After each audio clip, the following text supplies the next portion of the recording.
morning, class? How are you? We are fine, thank you, sir. Thank you. In our last class, we look at weather and climate. And where we look at the definition of weather, we look at the definition of climate, and then we also look at the difference between weather and climate. In our today's class, we'll be looking at the classification of climate. We are looking at what? Classification Of climate.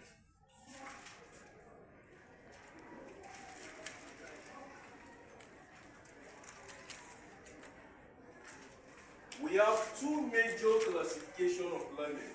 How many major classifications of climate? Two. We have the Greek classification of climate and we have the Köppen's classification of climate. The Greek classification of climate, that's one. And then the second one is the Köppen's classification of climate. The Greek classification of climate is the earliest form of climate classification. And the Greek classified climate into three different zones.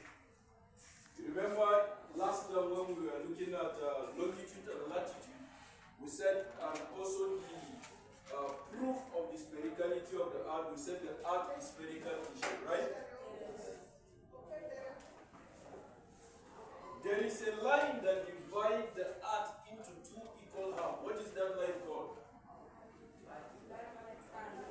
Yes, we know longitude and latitude, right? But there is a line that divides the earth into two equal halves. Can somebody remember that? Equator. Can you remember that? We said the line of equator is an imaginary line that divides the earth into two equal halves. We have the North Pole and then we have the South Pole. Now the Greek classified climate into three different zones. Into how many zones? Three. We have the torrid zone, we have the frigid zone, and then we have the temperate zone. Now from the equator, north of the equator, 23.5 degrees, north of the equator, to 23.5 degrees, south of the equator. According to Greek classification of climate, this place is called the torrid zone. It's called the what? Torrid zone. So countries that falls within this space fall under the torrid zone in the classification of climate. From 0 degree north to 23.5 degree north, from 0 degree to 23.5 degrees south of the equator. The next classification is the type of Greek classification is a temperate zone. Is a what? Temperate zone. The temperate zone is from 23.5 to 66.5 south, and then 23.5 to 66.5 north of the equator. So this particular place is called the torrid zone, while this particular place is called the temperate. It's called the what? Temperate zone. This place is called the temperate zone. So any region between 23.5 to 66.5, either south or north of the equator, we call it the temperate zone. Now the third classification according to Greek is the frigid zone. And frigid zone is from 66.5 to 90 degrees, because this place is 90, right? 90. From 66.5 to 90 is called the frigid zone, and from 66.5 to 90 south is also called the frigid zone. So this is how the Greek classified their climate into three different zones. Are you getting it? Yes. So when we look at it, the torrid zone falls under the Tropic of Capricorn and the Tropic of Cancer. Are you getting it? Yes. While the temperate zone falls in between the torrid and the frigid zone, right? While the frigid zone is at the polar cycle and the Arctic cycle of the Earth. Now, The second classification of climate is what? Köppen's classification of what? Climate. I told you that the Greek is the first classification, right? Now, the Greek classification focuses only on temperature. It does not focus on altitude. It does not focus on precipitation. And so a scientist known as Waldemar Köppen came up with another sophisticated means of classifying climate. And that is what brings about the Köppen's classification of climate. Köppen's classified the climate into 5 different climatic zones. And it also classified it into what we call subzone.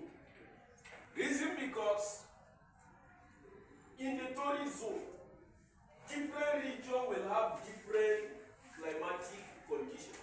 Take for example, Nigeria falls within the tropic zone. That means based on Greek classification of climate, Nigeria is in the torrid zone. Now if Nigeria is in the torrid zone, and then they give the characteristics of the climate of the torrid zone, it means every place in Nigeria is going to have the same climate. That is the reason why the Köppens came with 5 different groups and also subgroup classification. From temperature, there are other things that determine the climate. We look at the element of weather and climate in our last class, right? Where in the element we mentioned temperature, we mentioned sunshine, we mentioned rainfall, we mentioned cloud cover, we mentioned atmospheric pressure. Can you remember that? All these are elements that determines the weather of a particular place. But the Greek classification focuses on only temperature and does not focus on other factors that determines the climate of a particular location. Are you getting it? Just like the temperature here in Chibok is not the same with the temperature in Plateau State. Are you getting it? But we are all within the tropics. Plateau State is on a higher altitude. You know what a plateau is? We treated it in our last class, right? Last time, sorry. It's an elevated highland. And in geography, we know that the higher you go, the cooler it becomes. If you go higher, the higher the altitude, the cooler it becomes. For every 1,000 meter upward, the temperature is reduced by 2.6 degrees. Are you getting it? And so the altitude is also another factor that determines climatic conditions. Now before we pick in details what Köppen's classification is, can we take our note on the Greek classification of climate?